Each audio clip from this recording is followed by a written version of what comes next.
Good morning, everyone, and welcome to the panel, Environmental Careers in a Changing Climate. I'm Elia Machado, Associate Professor and Co-Director of the Internship Program in the Department of Earth, Environmental and Geospatial Sciences at Lehman College, and faculty on the Earth and Environmental Sciences Program at the CUNY Graduate Center. We had an extraordinary group of speakers in this summit, discussing the climate change, environmental injustice, and social equity challenges we are facing. An expanding environmental workforce brings us the opportunity to address these challenges. But as we learn in this summit, this necessitates of an all-inclusive approach that transcends geographical scales and disciplines, and a workforce that reflects the diversity of the population affected by these stressors. This panel will discuss different environmental career pathways, the most valuable skills for career success, and other considerations important for those who are interested professionally in leading our transition to a more sustainable and equitable future. I am very excited to see you all joining us today, and particularly our students. I hope you leave this panel feeling energized and with great pointers to pursue a career in the environment. This panel will be moderated by Dr. Juliana Maantay. Dr. Maantay has been a professor of urban geography at Lehman College and the CUNY Graduate Center since 1998. She's also the founding director of the Geographic Information Science graduate program and the Urban Geographic Information Science Lab, where she conducts research on environmental justice, health disparities, exposure assessment, and the public health effects of climate change. Prior to her academic career, Dr. Maantay was an urban planner, environmental policy analyst, and an architect for more than 20 years, working with governmental agencies, nonprofit organizations, and urban planning firms. Before we start, I want to encourage you to submit your questions using the Q&A button during the panel discussion and the following Q&A session. Thank you. Dr. Maantay? Thanks, Professor Machado. I just wanted to start off by saying that I realize I was involved in the first Earth Day, the 1970 Earth Day up at Cornell University. I was one of the organizers. And it's a kind of a sober reminder for how old I am these days, but it's even a more sobering reminder of how here we all are today, 51 years later, 51 years, and we're still talking about and still concerned with many of the same issues. There's been a lot of progress made, and there's still so much to do. As a number of the speakers yesterday pointed out, we have to keep working and we have to keep fighting. So this also points out the topic of the panel today, environmental careers in a changing climate, which hopefully will inspire some of you so the torch can be passed to continue the work, continue the fight. Anyway, welcome everyone. I'm Juliana Maantay. I'd like to thank you all for coming to the third and final panel of the Bronx Environmental Summit. And especially thanks to our 5 excellent panelists for agreeing to be here and share their wisdom with us. I'm looking forward very much to the interesting, enlightening discussion that hopefully will ensue. So who are the panelists? I'm going to briefly introduce them now and then tell you a little bit about where they're employed, but they'll be able to tell you, more about their stories and fill in the details of their bios during the session. So in alphabetical order, Robert Kirkchen. Robert is principal in his firm Phase 5 Environmental in California, and he's also a long-term technical consultant with Tetra Tech, which is an engineering, construction management, and technical services firm with about 450 offices worldwide. Nira Rahman is an environmental planner with VHB, which is a firm of scientists, engineers, designers, and planners, whose tagline is working together to deliver resilient and sustainable solutions for our clients and communities. Nira is also a Lehman College alumna with a BS in environmental science, I believe from 2020, and she's currently about halfway through the MS GIS program here at Lehman. That's a master's in geographic information science. Grace Robiou is the branch chief for Oceans and Coastal Management at the U.S. Environmental Protection Agency, the EPA, Office of Water in Washington, D.C. The EPA, as you probably know, has an extremely broad scope in the national defense of our environmental and natural resources. And jobs at the EPA can be very impactful. A number of Lehman students have obtained internships and entry-level jobs in the EPA's Region 2 office here in New York City.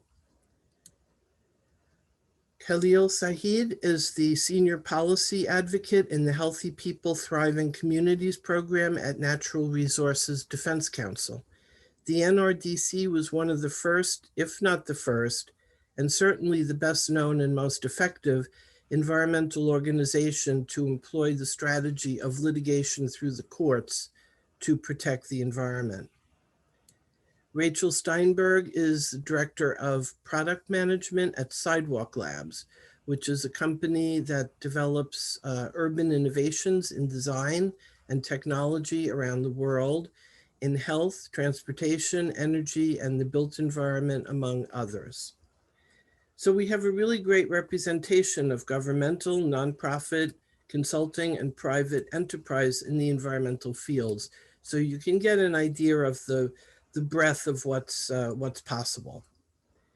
So to kick off the discussion, before we open it up to a more free-range conversation, I'd like to ask each of the panelists in turn to give a brief overview of your career trajectory, including, if you like, the usual information about your educational background and past and present organizations you've worked in, but also perhaps more importantly, some personal insights, such as was there an aha moment when you realized this is what you wanted to do with your life?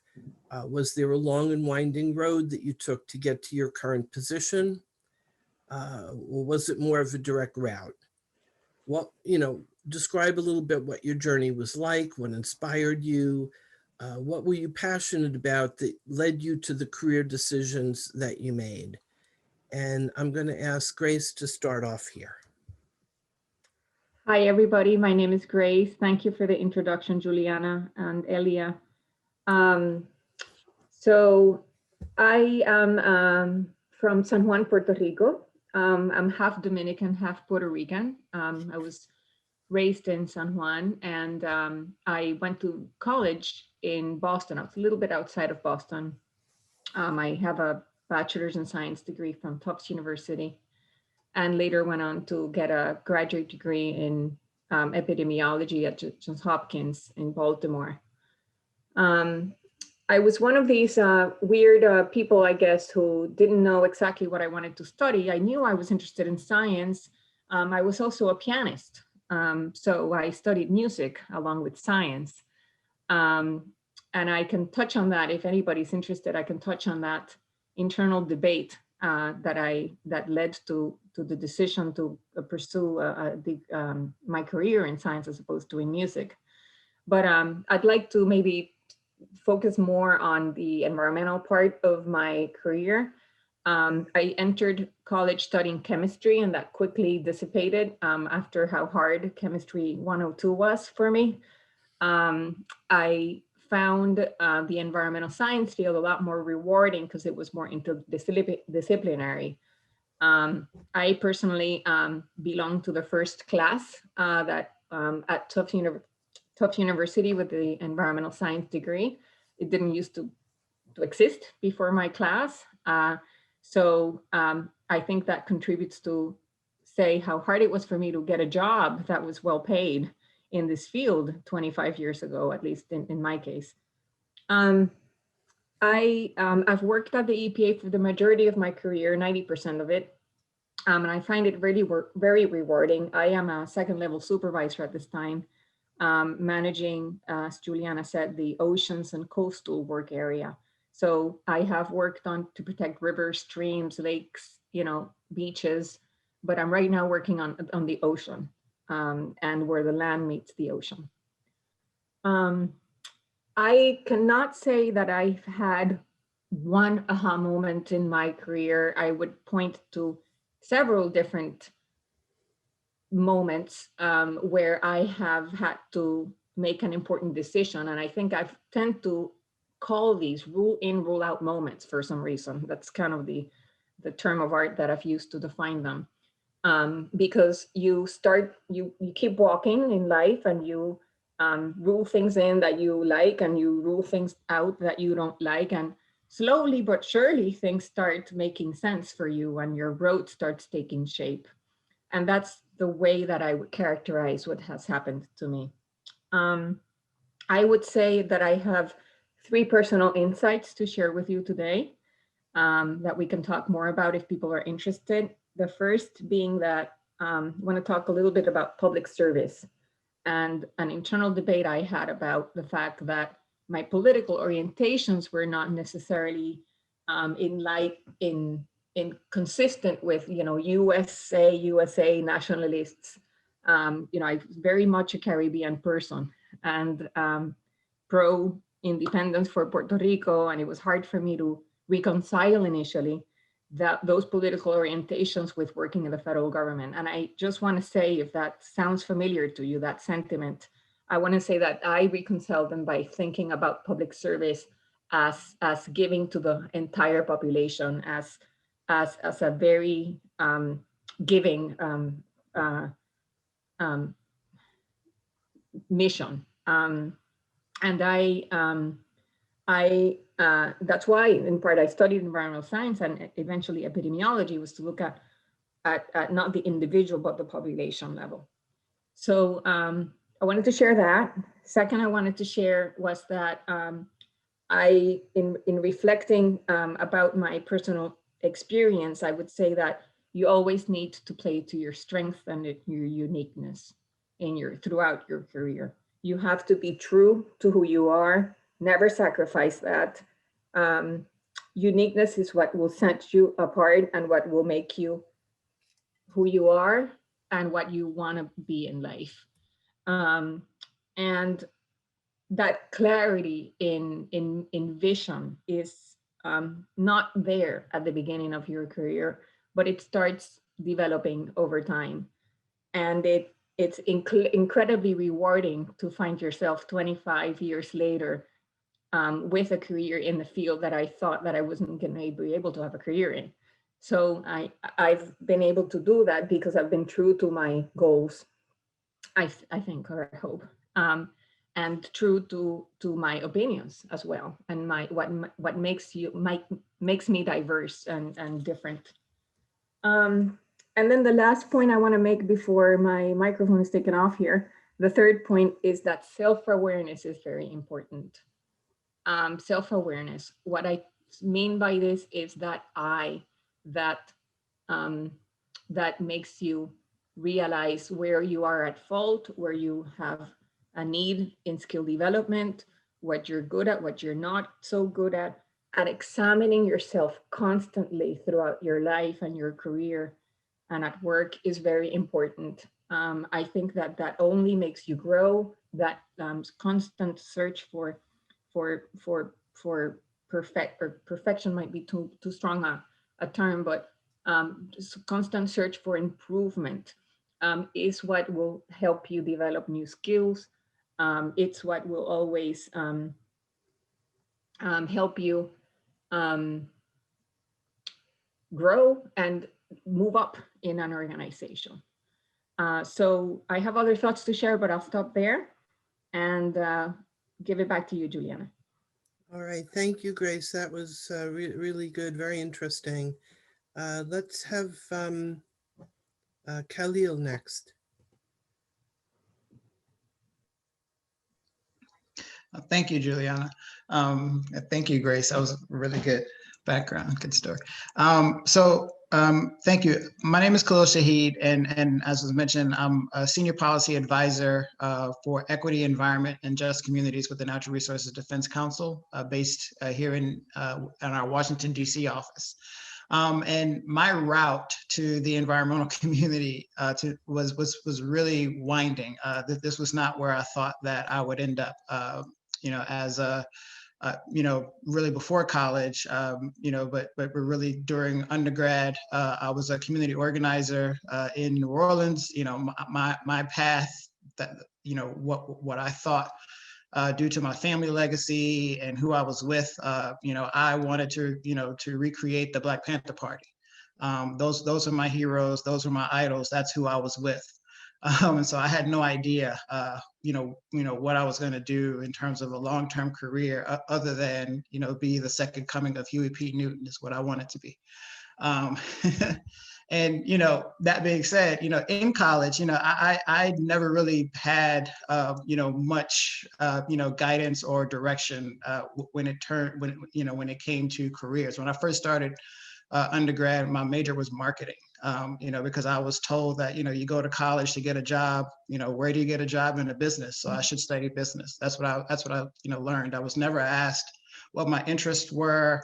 I was never, shown how my interests could be developed, both in, or it could be expressed through, academic interests and then developed into a career field. I was never taught that, by my guidance counselors or really anyone. So it took me a long time to really get to that point. Eventually, I changed my major to history, which is probably not much better than marketing. Not a whole lot you could do with that. But I happened to, through my, work, in community organizing in New Orleans, I connected with a group called Estación Libre, who was a Zapatista support organization for people of color in the U.S. And we would bring organizers of color from the U.S. down to southern Mexico, to talk with, to learn from, and to support the Zapatista uprising against the Mexican government over the NAFTA treaty. And I spent 2 summers in southern Mexico, and that was really my first foray, out of the city, out of New Orleans, into more of a rural context, and really gaining some appreciation of land issues, land-based movements, natural resources, agriculture. And so when I came back to the U.S., I wanted to find out, well, what is our counterpart to that conversation? And I connected with an organization called the Federation of Southern Cooperatives, which is a very old civil rights organization, but it's different in the sense that it took a very economic justice oriented approach to civil rights organizing and advocacy, working with rural farmers, small farmers, Black farmers in the Southeast. And I took a job with them as the community land specialist, working out of the Rural Training and Research Center in Epps, Alabama, working with small farmers around land retention issues, particularly in the Southeast. But I was also in charge of organizing an annual summit of rural advocates of color. So we brought together folks from indigenous tribal nations, as well as Southwestern Latino communities in the Southwest to talk about rural land issues, land rights issues, and that to me was sort of my first foray into, professionally at least, into the environmental realm. Started learning more about sustainable agriculture, learning more about the impact of U.S. ag subsidies on farmers around the world, and more of these conversations. And so getting more into that work, I decided to go to school for a master's degree in agriculture and natural resource economics at Tuskegee, which was a program that we worked with very often, so it was very familiar for me. So I went to Tuskegee. I spent a year in that program. I didn't like it because I felt like the way that they taught economics, it was strictly based on a very neoclassical economics framework. And I said, if we just follow these models, then small farmers and Black farmers won't exist in 50 years. We have to do something else. But I wasn't getting, any positive feedback from my professors. Actually, one professor told me to stop reading all those Marxist economists because they're corrupting me. And so I lasted in that program for a year and ended up transferring to the Sustainable Development Program in the Heller School for Social Policy at Brandeis University. Which was much more, friendly. I think, the conversations that are happening at the international level are in many ways so much more dynamic than what we allowed here in the U.S. Because in many of these countries, they're still, debating, fighting sometimes over the distribution of resources, of rights, of all these things, where here in our country, land, natural resources, the economy is pretty much distributed, it's monopolized, there's nothing left to debate. You know where you are. So sometimes our conversations around issues around poverty, around environment, around sustainable development can be very constrained and reduced. And I just found a much more flourishing of discourse, ideas, thinking at the international level. That program was a 2-year program. The second year, we went to India. Well, we did a international, internship or field work to do research for our master's thesis, and I went to India for mine. But my intention was to never come back to the U.S. I wanted to work abroad. I wanted to live abroad and to learn and to see other cultures and other spaces and to find myself in that. There's many places around the world that you can have a great quality of life. You don't just have to stay here. That's one lesson I would hope that all students would think about. But the day after I got to India, Hurricane Katrina hit New Orleans. And so I said, okay, I have to come home because, everything that I knew was underwater. Came home to do that work and unfortunately was never able to get back into the international sector. But, that plus a lot of the experiences that I had in India, I really began to understand, how climate change and really just the environmental mandate was becoming much more prominent. And so I wanted to go back to school, which I did again, to University of Delaware for a doctorate, PhD in political ecology. And the most important thing I would say to folks about entering into this field is first and foremost, what I never had was really understand your passion and what your interest is, and find out how you can make that a program of study, how you can make that a career, and don't let anyone tell you that you can't. Because I never had that direction, in my life. And it took me a long time to follow that, on my own. The second thing is, there's no particular field, there's no particular skill set, there's no particular, academic background that you need to do this work. We need everything and everyone. If I can, I don't know how much time I have, but real quickly, I'll tell a quick story. In New Orleans, the mayor of the city had hired this community planner called Ed Blakely he was the recovery czar. And he did this, recovery plan for the city of New Orleans. And he was at the University of New Orleans unveiling this plan for the recovery of New Orleans. And he did his presentation. And when I got up to ask the question, I said, well, Dr. Blakely, the city looks beautiful in your plan. It's all cosmetic. You got these roundabouts and, these, shrubs and all. It looks beautiful. But there's nothing in your plan about how we're going to bring the 1/3 or more of our population who's still displaced home after the storm. And his response to me, cold, but very poignant, was, he said, I'm a city planner. I build streets and sewer systems. What you want is an urban sociologist. And my response was, well, why didn't you hire one to be on your team to help you write that plan? Because what you have is not working. And so I say that to say, for the environmental community, what we're learning is we need many more skill sets, because if we just define environmentalism in one that's just about technology, or if it's just about building grids or building streets and sewer systems, then we're going to really miss out on the real human and the real ecological elements of what it is that we're trying to do. I'll stop and hopefully pass some time. Oh, thanks, Khalil. That was really good. You brought up so many good points. One of the things you said that really resonated with me, because I had the same experience as an undergrad, it's so important to have a mentor that's in your corner and somebody to give you the speech, the talk from the Dutch uncle kind of thing. And just to help you navigate, what it is that you like to do, what it is you're good at and what you're not good at. And people that have that, and students that are lucky enough to find someone in their first couple of years of college that's willing to take on that role, do not let that person go. That is a price beyond rubies, so to speak.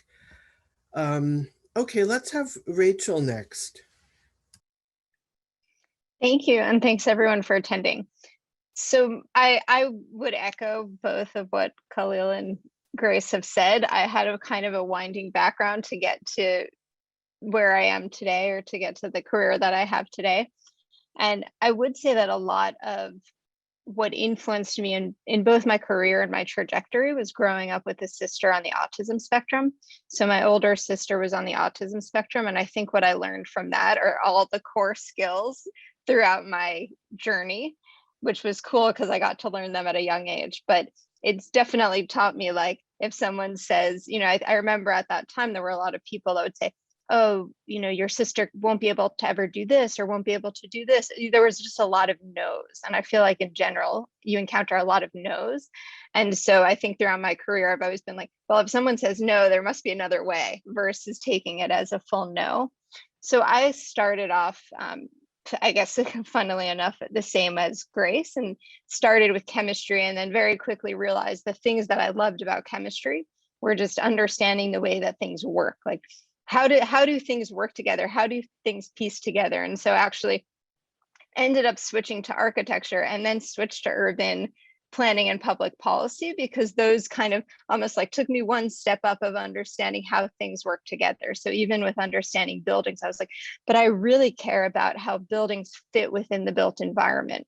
And so ended up going to, graduating with public policy, and thinking, especially inspired by my family, let me figure out ways to be able to give people access to opportunities or create an impact. And so I focused on, initially I went into impact investing type of career. So I was working at the International Finance Corporation, trying to help finance these funds that were focused on very grassroots business creation. So like, 5 women creating handbags in parts of Cambodia, or just really small grassroots companies. And what I realized is the thing that I cared the most in that context, anything that was sustainable, all had a technology component. So I very quickly switched into technology. And, again, I feel like even in that switch, it was like a lot of no's, and, you didn't study computer science in undergrad. And, I feel like it's always easy to say no. So throughout every transition I've made, there's been a lot of no's, and I've just tried to plow through it and worked really hard. And so then I switched to working at IBM, focused a lot on tech there. And they had this new program at that time that really taught a lot of technical skills. And I realized I really do love being within this intersection of technology and impact, and said, okay, let me go back to school and learn more about the merging of the two. And so I went and I got a business degree. And then I figured, like, where better to learn about both technology, the environment, and impact than India, which has a lot of people using technology, but also just, trying to expand the diversity of what's understood in terms of technology, and how to get more people access to resources that they might need. So I picked up and I moved to India. I didn't know anyone at that time. I remember I just would Google articles about what are top startups and just try to call them. And I would be on all these interviews, and people would say, well, why are you moving to India? And I was like, because it's such an important part of the technology ecosystem. I really want to understand and learn from the ways that tech is built there. And I felt like people kept asking me the same question, waiting for me to say, well, I'm going to like run off and marry someone from India, or like something like that. And I was like, no, I'm just genuinely interested in it. And I really had to, do tons of interviews, a lot of early morning and late night calls with the time difference, and finally found a company, and I worked there for 4 years. But what I found over time is that a lot of the skills that I needed along the way just were the same consistent skills, even if I switched the type of technology that I was focused on. So it really was about finding new ways, working really hard, taking a lot of initiative, like really problem solving, and trying to understand, okay, if this company wants to do this, here's all the ways that we could do it, versus just taking like my written job description as the answer. And it did take a lot of work, but ultimately where I am now is I'm at a company called Sidewalk Labs, which is based in New York and very much focused on creating affordable and sustainable technologies for urban centers or neighborhoods. And I came in as the product lead on sustainability products, so focused on waste, water, energy. And now I've, even within that scope, I said, oh, there's no product that helps to save energy in older buildings. So I created that product at Sidewalk, which was a bit, again, it was like you had to be a bit entrepreneurial. There were a lot of hoops, there's a lot of ups and downs, but I really care about sustainability. I really care about the environment and figuring out new ways and ways that we can affordably tackle it. So that's what I'm focused on now. And I'll end my story there, but I'm happy to answer any questions along the way. Thank you so much. Well, thanks, Rachel. That's an incredible and circuitous journey that you took, but sounds like you really ended up in the right place. Good combination of all your skills. Robert, could you please go next? Good morning, everyone. I am coming to you from Pasadena, California. So it's only about 8:20 here. And like the other speakers before me, my career path has been a very long and winding road, which has taken me across the country and around the world. It started in New Jersey, where I graduated high school. And then I flew out across the country to Arizona, where I attended the University of Arizona in Tucson. And like the others, I didn't really know exactly what I wanted to study. And actually, there was no environmental science curriculum. There was not even an environmental science course at that time. This was the early 1980s. But I knew I wanted to do something with science. So I took geology, botany, and chemistry, and I ended up getting a bachelor's degree in chemistry, which happened to be a good thing because for the next 30 years, I worked on a lot of projects involving chemical contamination. I didn't know that at the time, but it ended up being a pretty good background for what I did in my career. So after several years in the desert, I wanted to go someplace where there were trees and water. So I moved back to New Jersey. And now this is around, I guess, the late 1980s. And the personal computer industry was starting to boom at that time. So I got a job with a computer company. And I worked there for a few years, but I really wanted to do environmental science. So I left that computer job and I got my first job in 1989, working for a company that had a contract with the US EPA. We were investigating Superfund sites. So I did that for several years, and that was quite interesting. And I remember my salary. My salary in 1989, my first environmental job, was $20,000 a year, which wasn't a lot, but it actually wasn't bad. I could actually survive on that. I could rent a house. I had a car. I could actually go into Manhattan and afford dinner every now and then. So it wasn't so bad. I took a big pay cut from the computer job, but that was okay. I was doing what I wanted to do, environmental science. So I worked at that company for several years, and then I switched to another environmental consulting, a smaller private consulting firm. I think I basically doubled my salary at that point, but I worked as an environmental consultant for the next 5 or 6 years. And while I was doing that, I started my master's program at New Jersey Institute of Technology in Newark, New Jersey. It used to be called the Newark College of Engineering. So it took me several years because I was only taking 1 or 2 classes at night. And it worked out great because I was consulting during the day, making money, learning, advancing my career. And also that company was paying for my master's program. So after several years, I graduated with a master's degree in environmental science from NJIT. And shortly thereafter, I got a job offer to go to Armenia to work at the American University of Armenia. And Armenia was a republic of the former Soviet Union. There were 15 republics. Armenia was the smallest one. And the former Soviet Union collapsed in 1991. So Armenia started a new university, the American University of Armenia. So I went there to teach. I got an offer to run the Environmental Research Center, teach environmental classes, which I did, and it was great fun and a great experience. And shortly after that, I applied to a PhD program at the University of California, and I got accepted there. So it was actually a very good and interesting part of my journey, because I was getting paid from the American University of Armenia to do environmental work, and I started my PhD program at the University of California. And at that time, the Environmental Research Center, which I was running, had this Russian military Jeep. It was literally like a tank. And I used to jump in that and drive all over the country. And Armenia is very small. It's the size of the state of Maryland. And I would drive up to the north and to the south. I would drive to these mining places, and I would collect all these environmental samples, soil samples, sediment samples, water samples, to study the acid mine drainage and how geochemical cycling through the environment.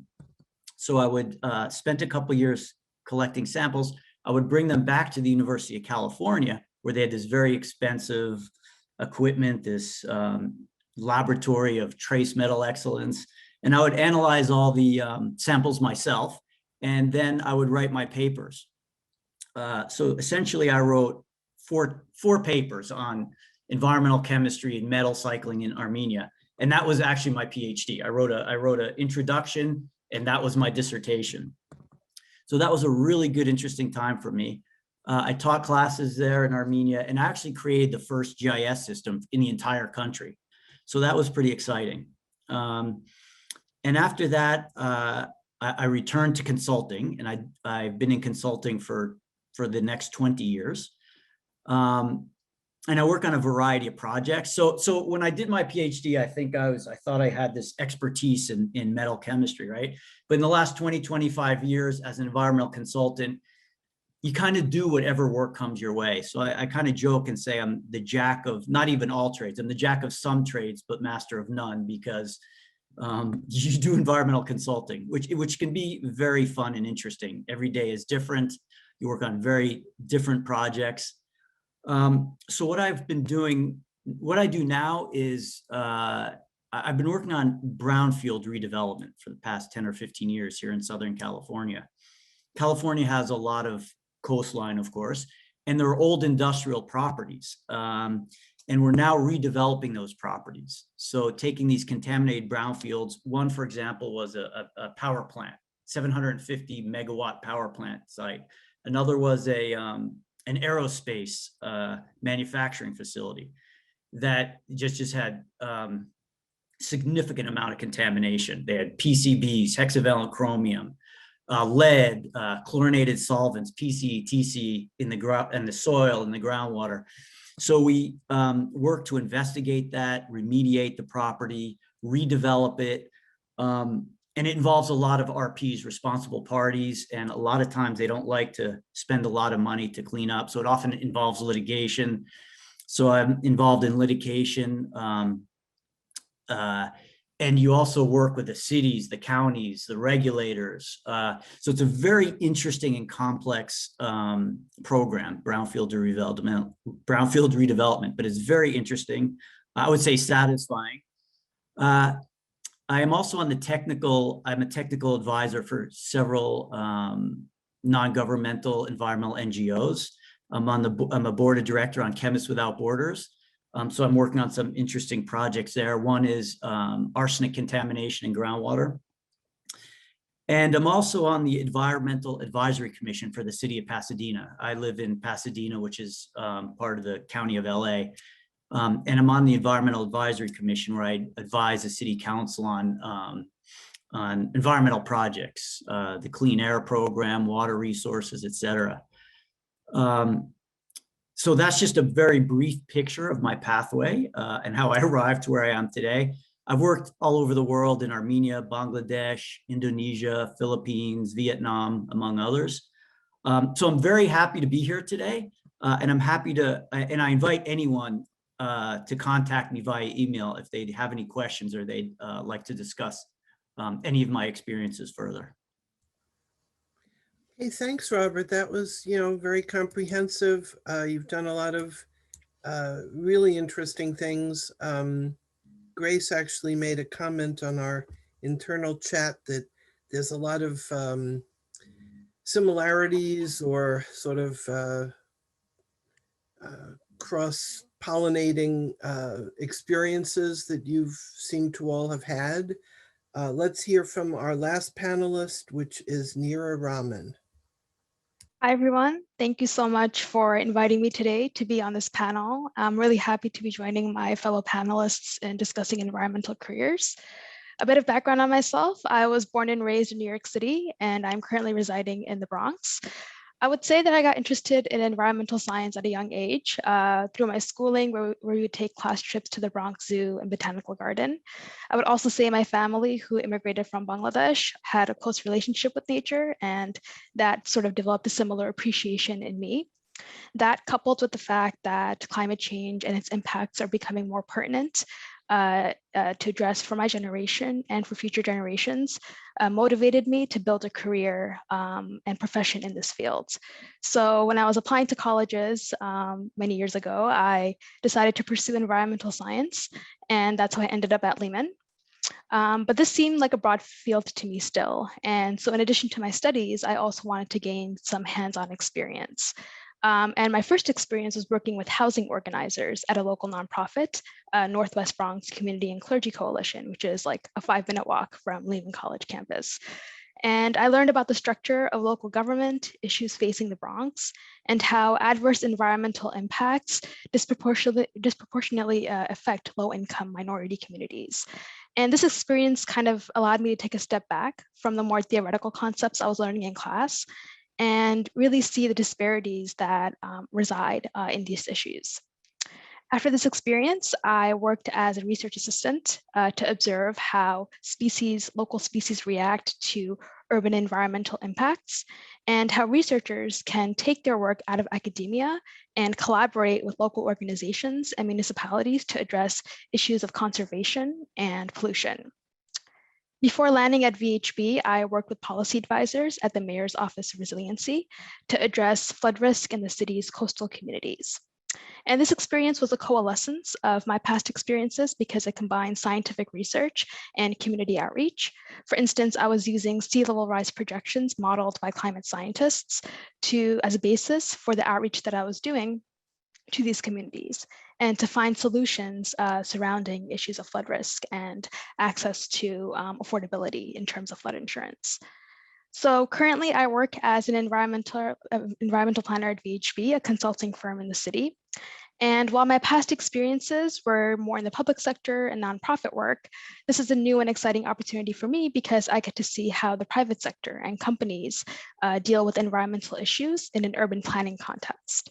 So my day-to-day tasks include writing environmental assessment reports for proposed developments in the city.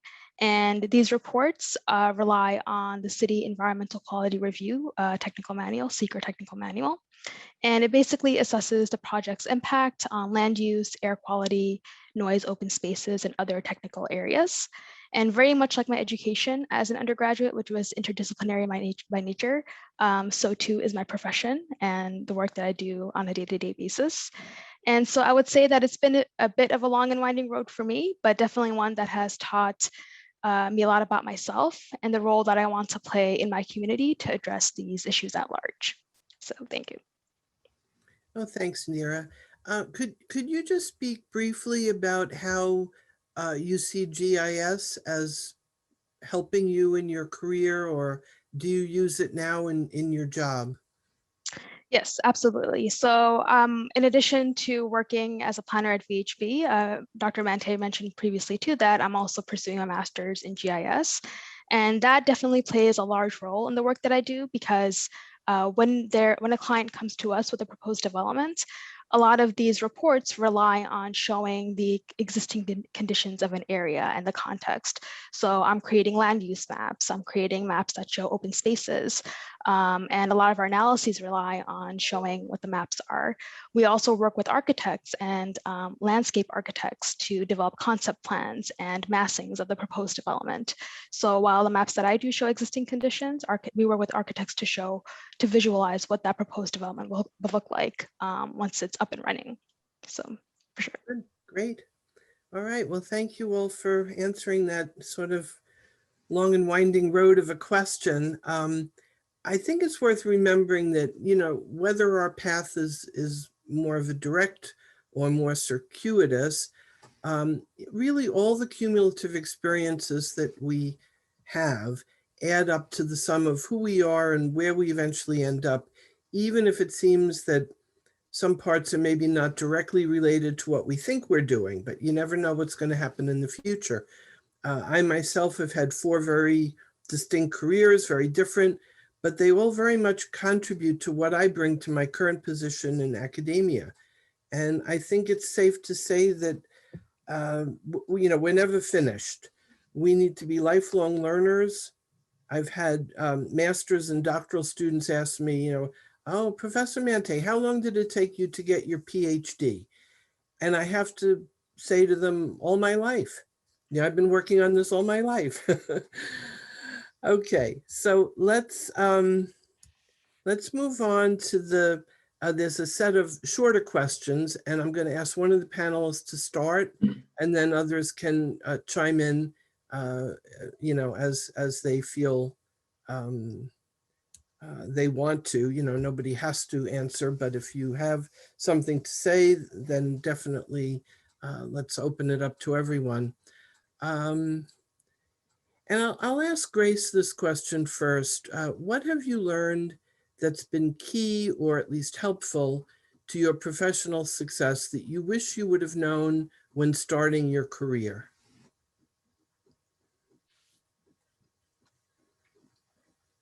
Yeah, I know it's gonna sound really weird. Well, I'm gonna have to admit to it. But I was, I think initially in my career, I was more interested in bigger picture policy and maybe even international environmental health topics. And with time, I've realized that it really is not bottom down or top down, but bottom up. Things have to be done locally, and the importance of community is my answer. You know, the importance of small steps and people who want to. I loved your introduction, Juliana, because it's that, you know, fighting for change, and fighting for change is most effective, in my view, when it comes from the people. And I think that's been something that I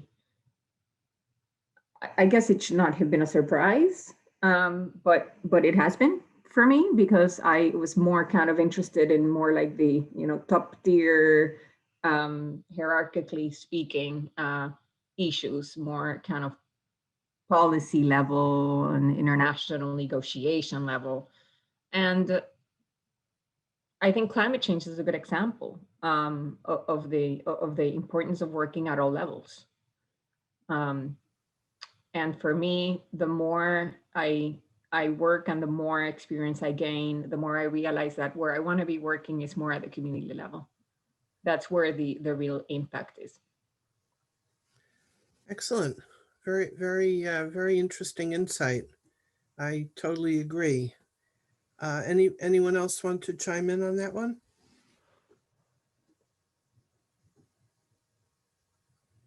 I think in part what I wish I knew is that mix of almost like, even if you're in a big company, having that entrepreneurial spirit and showing up every day, and, you know, working through a lot of like the hard small things, but also getting to think big picture at the same time. So I think for me, it's just like, yeah, it will take like things will take a long time, or they'll be hard, or they'll be challenging, but just, kind of like push through, and there's joy in that part as well, and just like keep showing up. I agree with that too. Yeah, I think incrementalism is something that's not as well understood, especially by people just starting out in any field. How long things take, and you do it like little bit by little bit, and you can't be impatient. You have to be, and especially working with communities, you have to be patient. But you got to be clear about your goal, and you have to be clear on your message, regardless at the level at which you're working. Those two factors, beyond working hard, because you could work really hard and spin. Right. Okay, let me send this one out to Robert. What set of skills, interpersonal, organizational, technical, or analytical, or anything else, do you find most valuable or important in your work? In environmental consulting, which is the perspective I'm coming from, it takes a lot of skills. It takes management of people, management of the project, financial budgets, technical skills. You have to understand regulations, analytical skills.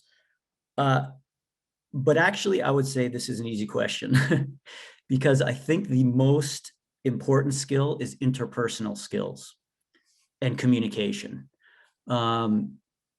Because to be a good program manager or project manager, you could be the most technical person in the world, but if you don't have good interpersonal skills and communication skills, it could be kind of disastrous. So you have to communicate effectively and consistently. So effectively, but consistently, not once a year. You might have to communicate with your team every day or every week. So good communication and interpersonal skills are key. In consulting, some people want to just work on the very technical side. They're happy being locked up in their room, doing their air modeling or water modeling, and that's fine. That's great. People love that, and they're good at that, and we need people like that. But that's, I think, a smaller percentage. If you're more in the general consulting, again, I think you really need the interpersonal skills, and that's really the key to success.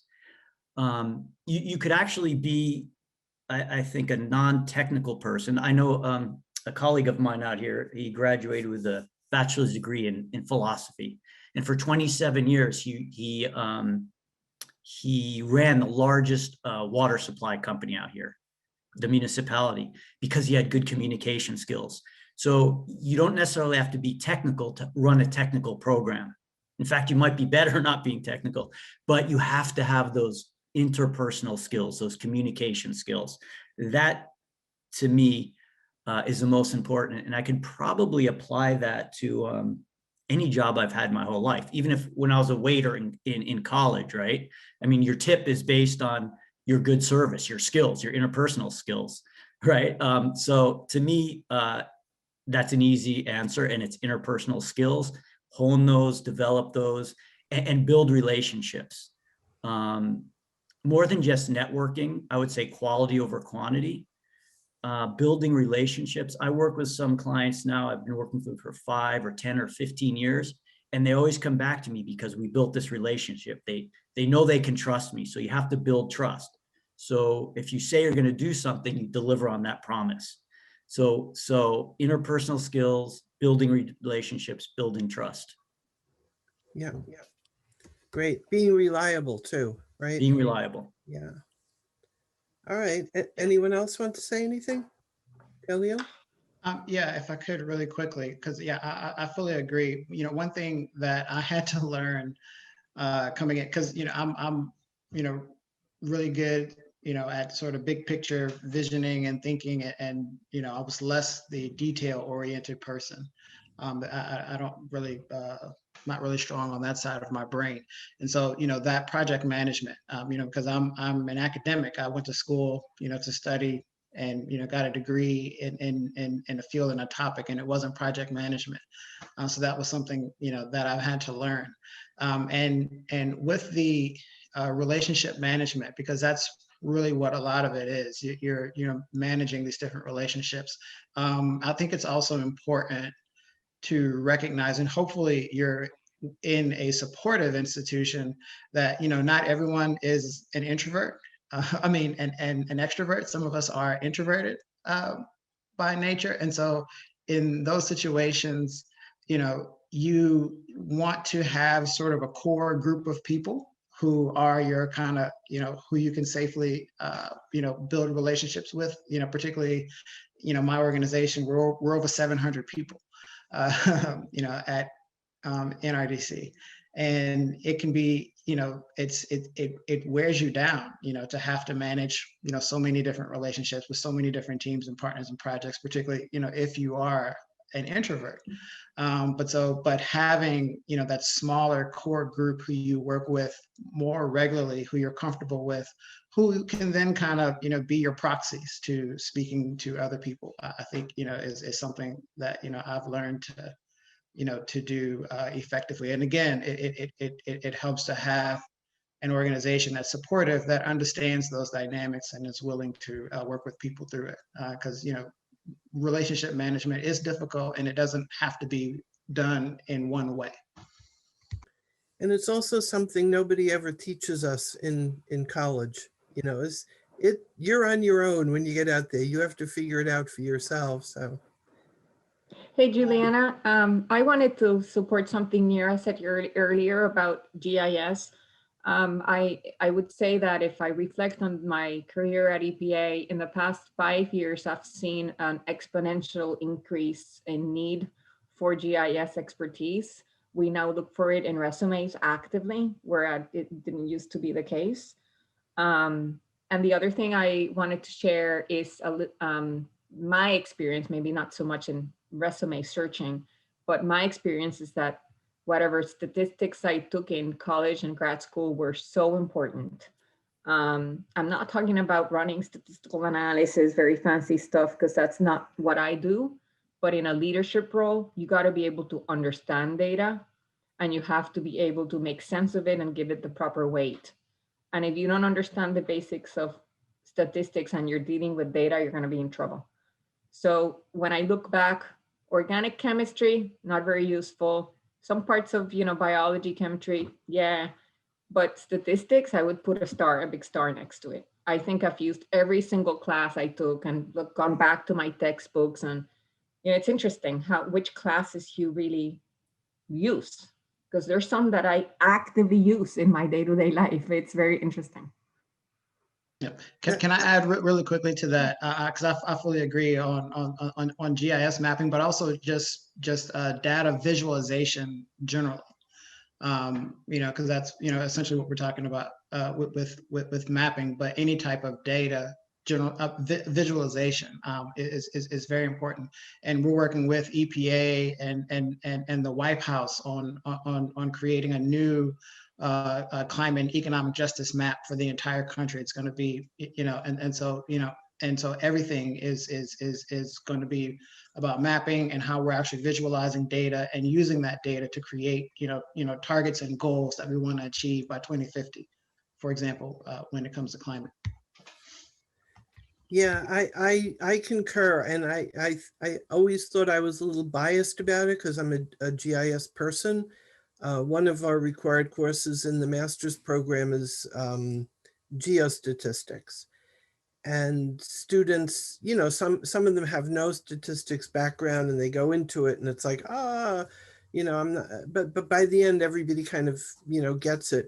But it is so important. I think one of the problems right now we're having in this country is that people don't know how to interpret data. They're easily misled. And this is becoming more and more a huge so important. Mm-hmm. Yeah, it's a drain on the whole society when people misunderstand information. They don't respect experts. They don't know how to interpret things for themselves. So I totally agree. Statistics is crucial. That's why I use the word weight, visualization. because I said, you know, the relative weight of an, you know, something might look important, but it might not be. Right, exactly. Thanks. Okay, the next question is a sort of a more complicated multi-part question, which, you know, as a professor, we love to do those multi-part questions. And I'm going to throw this out to Khalil first, but, you know, you all should think about it. How do you think encouraging diversity in your organization can enhance its effectiveness?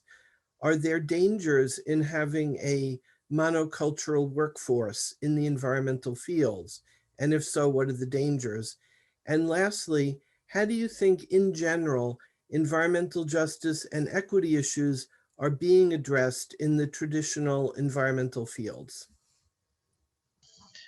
Wow. Sorry. Yeah. So yes, we need more diversity in the movement, and that's, you know, diversity of people, you know, diversity again of skill sets and academic backgrounds, perspective. And what happens when we do not do that is what we've seen over the last 40 years. You know, we are continuing down, you know, this, this path of environmental destruction, unfortunately, and we haven't been able to come together because we lack the solidarity, you know, to make the right choices. You know, we lack the perspective, you know, to really understand, you know, what those choices are. For those who heard Dr. Bullard speak, you know, before this panel, you know, he spoke to some of that. The organization that he was referring to that he refused to name was mine.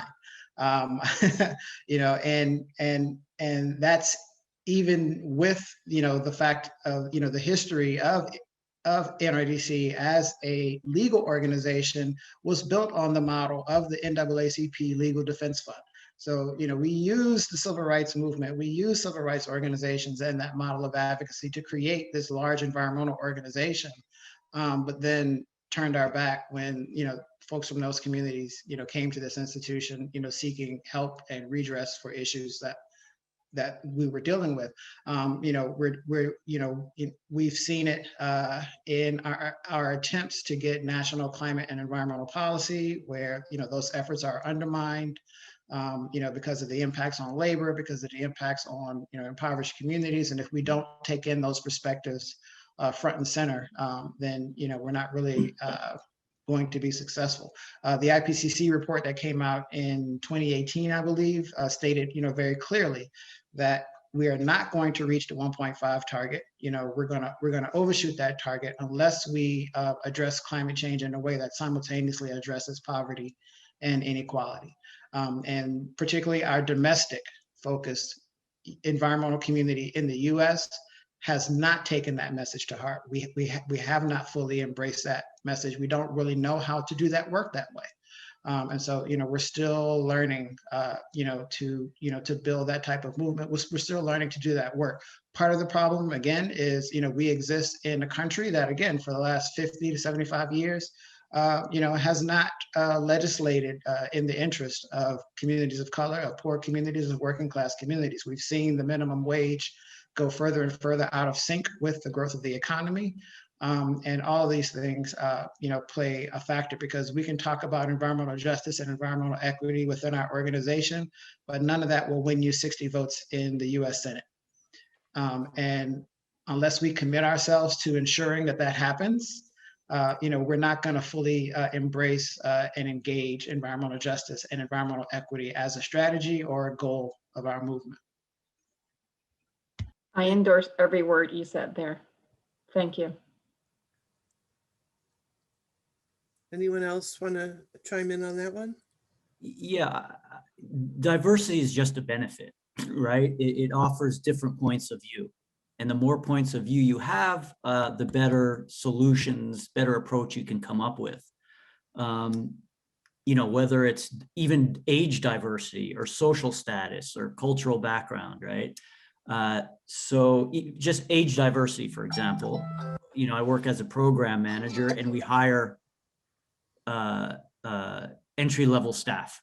They just graduated college, or maybe they have a year or two, and they come in and we used to call them green. They don't know that much, right? And we get a project, and a lot of project managers will say, okay, here's what I want you to do. A, B, C, D, go, and come back.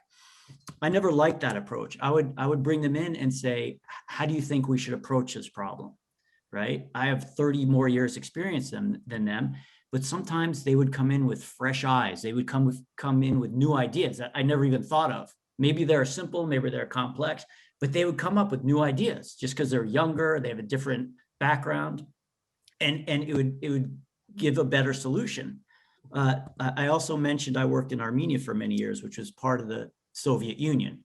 And so the Soviet Union had a very different mentality than the US, right? And Armenia was part of the Soviet Union for 70 years. But they were very strong in science and engineering. Everything in the Soviet Union was in Russian. They had these great Russian textbooks, and they were very smart, but they had a very different way, very different perspective than I had. I'm just some kid from New Jersey. Sometimes our ideas were good, sometimes mine were good, sometimes mine were bad. But when we put our ideas together, we'd come up with really good solutions that I wouldn't have come up with on my own, for example. Yeah, I think that's an interesting point. So diversity is a win-win, and it's actually hard to think in today's world having a monocultural kind of workplace. It just is counterproductive. We are better when we have a diversity of ideas. Yeah, absolutely. Okay, so we probably have time for one more question before the Q&A, and I'll send this to Rachel first. Where do you think your field is headed in the next 5 years, and what types of skills and services will be more in demand in 5 years than now? Yeah, so when I think of my field, I think of it as sustainability, and especially sustainability in the built environment. And I want to echo what everyone's been saying. And I think especially Khalil said this when he was talking about his background of how important interdisciplinary skills are. I agree on the hard analytic skills that everyone was talking about. I think that there is a big gap in merging a technology or technical understanding with understanding how buildings work and how energy is used, and even battery storage and all things to do with energy plus technology plus how it works plus the entire user experience of it. And so I think the combination of skills and having both like the skills but also a lot of the experience in it, which I think you end up kind of like getting in different ways by trying to reach out to different people at different times in your career to try to help out with something or offer a hand or try to exchange time with a mentor for helping accomplish something for that mentor might be good ways of just getting some experience. But I do think the key is interdisciplinary skills and trying to find almost like 2 different areas or 3 different areas that might end up giving you a combination that ends up being a bit niche. And so where I do think, to answer the question more directly in terms of where, let's say, buildings or energy and sustainability is heading, I think that there's going to be a lot more automation on things so that we're not wasting energy when no one's around in buildings. I think that there's going to be a lot more smarts that are added in certain places there's always going to be tons of opportunities and jobs. I think that will always be manual and need humans to oversee them. But I do think that there's going to be automation in certain areas to just cut wasted energy and to make energy use smarter. Okay, thanks. Anybody else want to mention some skills they think will be more important in the future? Sure. Developing analytical skills, of course, is key and very important. And if you're studying science, presumably you're doing that to some degree. I mean, I have friends who graduated years ago in physics, and they went right to work for Wall Street because they had great data analytical skills, right? I don't know how much money they made. But in addition to that, I would say develop and hone your writing skills. Writing can be very important in the field I'm in consulting. You know, if you're publishing papers, or I write a lot of tech memos, I do litigation support. It's so important to write clearly, concisely, know how to write. I would even say, you know, it's important to write really good emails. I would argue you could get a job by writing a really effective, clean, professional email. So writing is very important as well. So to develop and hone your writing skills in college, but, you know, for the next 40 years of your life as well. Yeah. Yeah, I'm glad you brought up writing. That's one of my pet peeves with a lot of students, even when they're very good technically, and they have a lot of skills that will stand them in good stead. They write horribly. And I mean, I once got a job because at the time I didn't have a computer, so I couldn't type a cover letter. I hand wrote it in my best architectural printing, you know, and it was a good, you know, grammatically correct. It was a nice letter. And the guy that got the letter said, "Oh, she has architectural printing," you know. Mm-hmm. And at that time, it wasn't an architecture firm either. It was a regional planning association. And they hired me on the strength of that, you know, the good letter, the architectural printing. So you never know what's going to appeal to people. Juliana, Yes. one thing about writing, and then another separate idea on writing, I think people don't realize that the quality of your writing is directly proportional to how much you read. Mm-hmm. People have to read with their minds actively reading. And, you know, even if it's not related to the work you do, reading improves your writing. Yeah. It increases your vocabulary. It helps you understand structure of sentences and paragraphs and how you construct a story. Absolutely. So I encourage people not only to practice writing, but to read more. Absolutely. I heard a great quote the other day. Reading is breathing in and writing is breathing out. And I think that's, you can't really be good writer without doing the hard work of all the reading, and really, like you say, reading it with consciousness. Right. Rereading if you have to. Yeah. So the other idea that I wanted to share is that I find that more and more, this goes to your question to Rachel about the future, but I think more and more solutions are found via partnerships and in looking at situations from many different angles. And I think Rachel just used the term interdisciplinary, and I agree from a job perspective, but also from a solutions perspective. Sometimes you go at it so hard one way, only to realize, you know what, if I had partnered that with that other person to look at it that, you know, through this other lens, we might have advanced more quickly, or we might have found a better solution. Yeah. So I think kind of like, it's almost like taking a step back and kind of looking at things more more globally and more interconnected. I think that takes practice and skill, but I think that's where the future is, in my view. Yeah, I agree. That kind of interdisciplinary and collaborative work. Okay, so we're at the question and answer part of the session, and we have a lot of good questions coming in.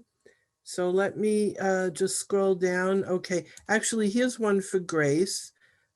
Grace spoke of music and environmental science.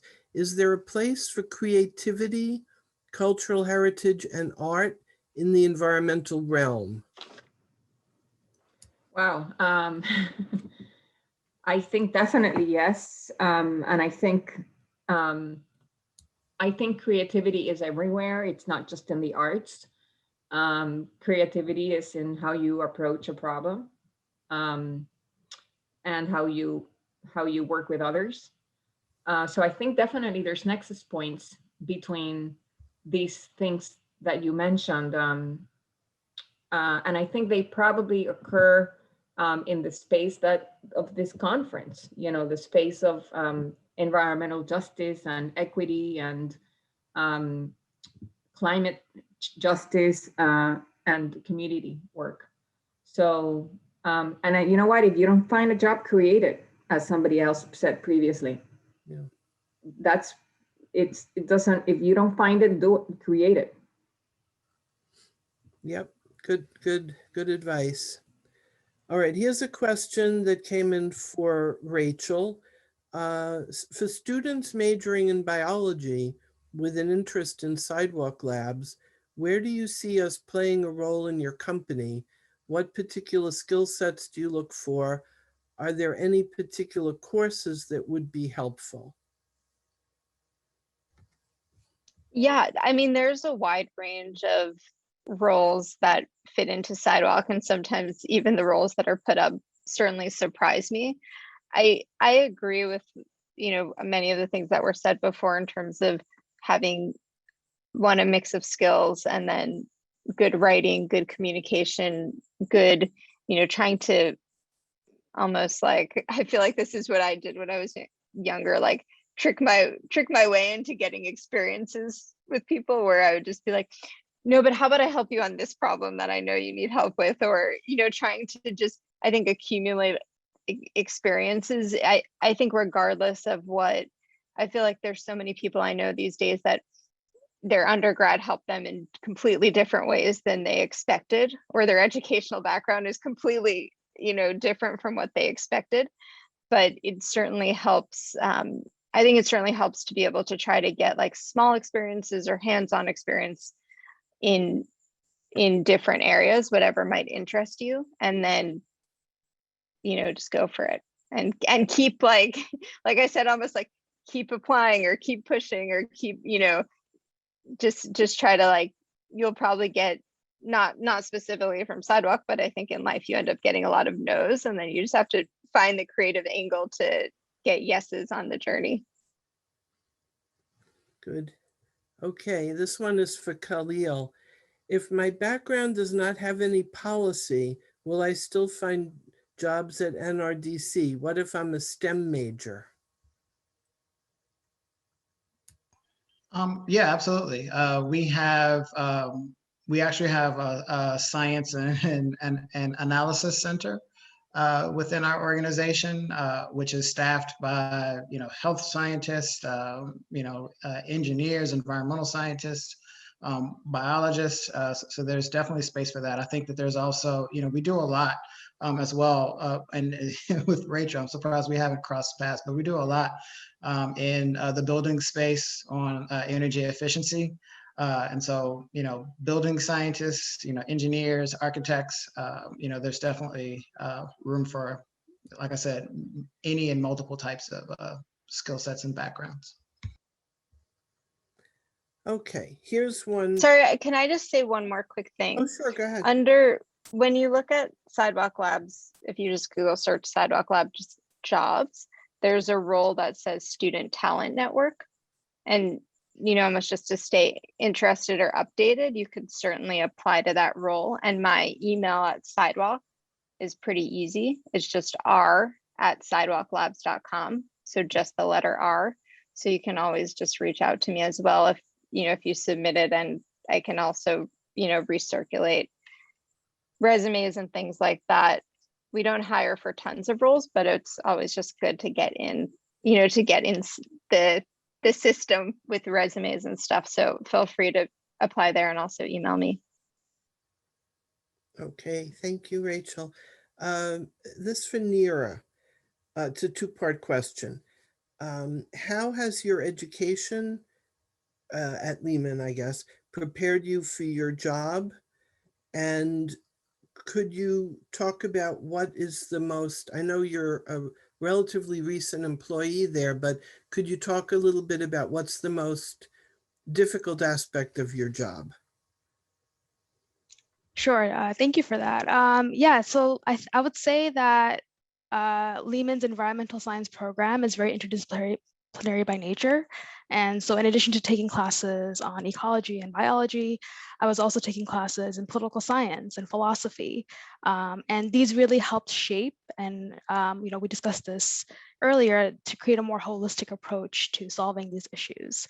I would also say GIS really helped in that because like environmental science, GIS can be applied to a multitude of applications. So you can do wildfire detection and land cover changes using remote sensing, but you can also model flood hazards and natural hazards in general. So that was really key to the work that I do now, because a lot of the mapping I do, I could just be creating a map of showing a project boundary, but I can be doing more intensive shadows modeling to see the impact of a proposed development on the nearby community.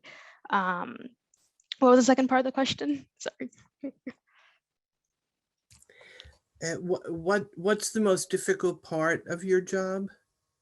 Oh, I would say, I think kind of Robert touched on this earlier about communication skills and interpersonal. I'm working with clients on a day-to-day basis, and they have their needs and their deadlines that they want to get through for a proposed project. And so a lot of it is balancing those needs with also the standards set forth by the Seeker Technical Manual and the city. So the city has their way of doing things, the client has their goals to meet. So finding solutions and bridging those two ideas together. And that can be challenging, but I work with a really great team who's very supportive, and really developing those skills, those communication skills, to try and find those solutions.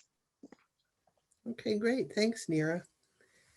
So we have a question now that came in specifically about what we're doing in the Bronx and at Lehman to engage minority students in environmental science. And rather than throw this out to the panel, I'm going to ask Professor Machado to answer this one.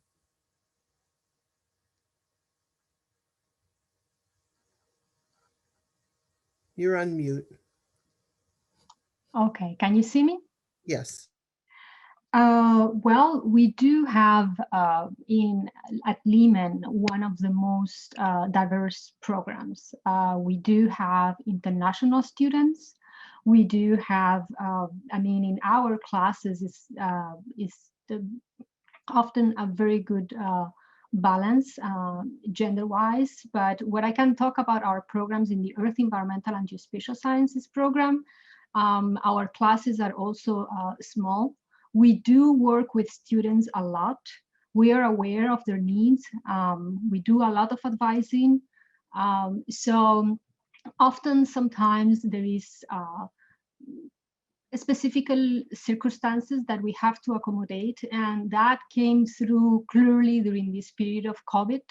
I think everybody had some specific circumstances, and I have to say that our faculty has been very supportive on the students. So on that side, I think that we greatly encourage and we value the diversity on classes, and not only in terms of the minority background, but also of the experiences that they bring. In some cases, there are students that are coming later on in their life, and they bring a lot of experience. And when we have discussions and they all participate, I can see that they have a wealth of experience from different places to share. And I think this resonates a lot with what Robert mentioned. So. Okay, thanks, Professor Machado. So I think we have time for one more, and this is directed to Robert. If I have an environmental interest, majoring in chemistry or biology, with an interest in working in the industry like Robert, will I need to go to graduate school? Not necessarily. When I started my environmental career 30 years ago, it was very interesting for me. It was what I always wanted to do. But in the beginning, you do kind of a lot of routine work, kind of very similar routine work, which is not bad. But I found that I personally want to sink my teeth into something deeper. that's why I went on to get my master's degree, and I learned more and more. And then I want to get even deeper. I really want to study something and focus on something, you know, very deep. And that's why I went on to grad school. It is not necessary. A lot of people have bachelor's degrees and they can work in consulting. You can work for a municipality. Here in the county of LA, there are a lot of positions in the county, the state. We have the Cal EPA. There's a lot of different things you can do as a consultant. You certainly don't need a graduate degree. So I would say no, but it depends what you want to do. Yeah, I mean, I can tell you that we don't have anybody who has less than one graduate degree. Nobody in my office of 150 people. So, and maybe 30% have PhDs. So it depends where you are.